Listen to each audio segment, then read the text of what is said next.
Hello नमस्कार दोस्तों, आज बात हम करने जा रहे हैं बिहार के मंत्रिमंडल विस्तार में। जी हाँ, बिहार सरकार जो बिहार विधानसभा का चुनाव है वो काफ़ी लोग कह रहे हैं कि जल्दी हो जाएगा। कुछ लोग कह रहे हैं कि अभी जो जिस समय निर्धारित समय उसी समय पर होगा। इन चर्चाओं के बीच एक चर्चा नई छिड़ गई कि बिहार में अब मंत्रिमंडल विस्तार होगा। बीजेपी जेडीयू अपने कोटे से मंत्री बनाएंगे। इसका मतलब ये मत समझ लीजिएगा कि और एनडीए के सहयोगी जैसे चिराग पासवान, जीतन राम मांझी, उपेंद्र कुशवाहा इन सभी के पार्टी से बनेगा। नहीं, बीजेपी और जेडीयू, क्योंकि विधायक ही दोनों के पास है और जीतन राम मांझी के पास एक विधायक है तो उनके बेटे संतोष सुमन तो पहले से ही मंत्री पद पर बने हुए हैं। तो ये दोनों पार्टियां से अब मंत्री बनेंगे। संभवतः दोनों में डिवीज़न होगा। और ये खबर इस प्रकार से चलने लगी जब जेपी नड्डा बिहार में आए, बिहार भ्रमण करने लगे और नीतीश कुमार से बातें हुई, नीतीश कुमार से मुलाकात हुई और दोनों अपने अपने स्तर से राष्ट्रीय अध्यक्ष हैं। जेपी नड्डा स्वास्थ्य मंत्री के कार्यक्रम में बिहार आए थे, लेकिन वो बीजेपी के राष्ट्रीय अध्यक्ष हैं। नीतीश कुमार जेडीयू के राष्ट्रीय अध्यक्ष हैं। तो दोनों में तो आम सहमति बन गई ऐसी कही जा रही है। और चुनाव नज़दीक है, चुनाव को देखते हुए, चुनावी समीकरण को आगे करते हुए नीतीश कुमार और बीजेपी दोनों चाहती है कि बिहार में मंत्रिमंडल का विस्तार हो जाए, क्योंकि चुनाव में इसका लाभ लिया जाए। और अभी मंत्रिमंडल में 6 सीट बिहार में खाली है और 6 सीट को भरना चाहते हैं ये लोग। मतलब 6 पद है तो 6 पद को भरना चाहते हैं। और एक पद तो अभी और इस प्रकार से खाली हुआ क्योंकि दिलीप जायसवाल जब बिहार के बीजेपी के प्रदेश अध्यक्ष बन गए हैं तो बीजेपी में ये रूल है कि एक व्यक्ति 2 पद नहीं होगा। और वो प्रदेश अध्यक्ष भी हैं और भू राजस्व मंत्री भी हैं। तो कहा यह जा रहा है कि वो भू राजस्व मंत्री से इस्तीफा देंगे और बीजेपी के कोई बड़े नेता का तो ये जा रहा है कि सम्राट चौधरी को ये मंत्रालय दे दिया जाएगा और सम्राट चौधरी और बाकी जो मंत्री बचेगा बीजेपी के नए चेहरे शामिल होंगे।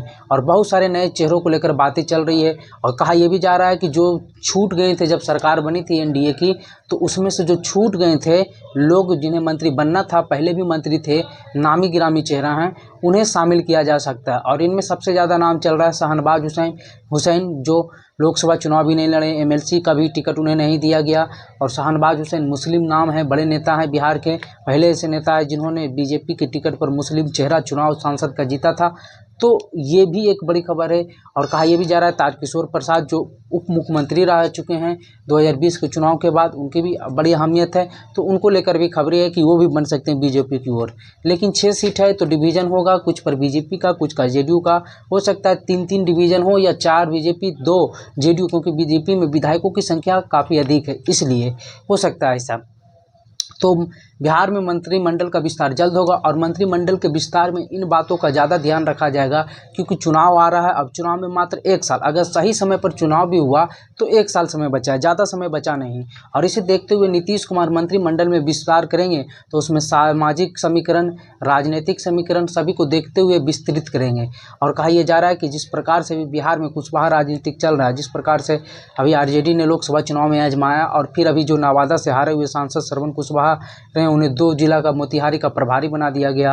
और हाल ही में अभी जो है सुपौल के जो बहुत बड़े बैद्यनाथ नेता उपेंद्र कुशवाहा की पार्टी के नेता थे, उन्हें आरजेडी में शामिल करा लिया गया। कुशवाहा नेता ही हैं, तो इस पर ध्यान दे रही है। तो इस समीकरण को भी जेडीयू ध्यान में रखेगी। और बीजेपी ऐसे बता दें कि बीजेपी की ओर से सम्राट चौधरी इसी समीकरण के नेता हैं और बीजेपी फॉरवर्डों का भी ध्यान रखेगी। लेकिन फॉरवर्डों में अभी 9 मंत्री हैं फॉरवर्ड का, उसमें से 4 राजपूत हैं, 2 भूमियार हैं, 1 कायस्थ हैं, एक ब्राह्मण, 2 ब्राह्मण भी हैं। तो इस प्रकार से और ओबीसी का भी 12 मंत्री अभी बिहार में हैं। तो कहा यह जा रहा है कि लघु समीकरण और बीजेपी अपना फॉरवर्ड और अति पिछड़ा और दलित को भी इसमें शामिल किया जा सकता है, खास करके अति पिछड़ा को और लघु समीकरण से इस बात पर ध्यान रखा जाएगा। तो देखने वाली बात होगी कि आगे किन किन लोगों को बिहार के सरकार में, बिहार के मंत्रालय में मौका मिलता है और ये विस्तार कब होगी। लेकिन चर्चाएं काफ़ी तेज़ है और जल्द हो सकती है। और इसमें बीजेपी जेडीयू अपनी अपनी ओर से चुनावी समीकरण को देखते हुए 2025 को गोटी बैठाते हुए मंत्रिमंडल का विस्तार कर सकती है। तो जैसे ही कुछ नई खबर हम आएगी हम आपको ज़रूर बताएंगे। कमेंट बॉक्स में अपनी राय ज़रूर लिखिएगा, वीडियो को लाइक शेयर ज़रूर कर दीजिएगा। वीडियो देखने के लिए धन्यवाद।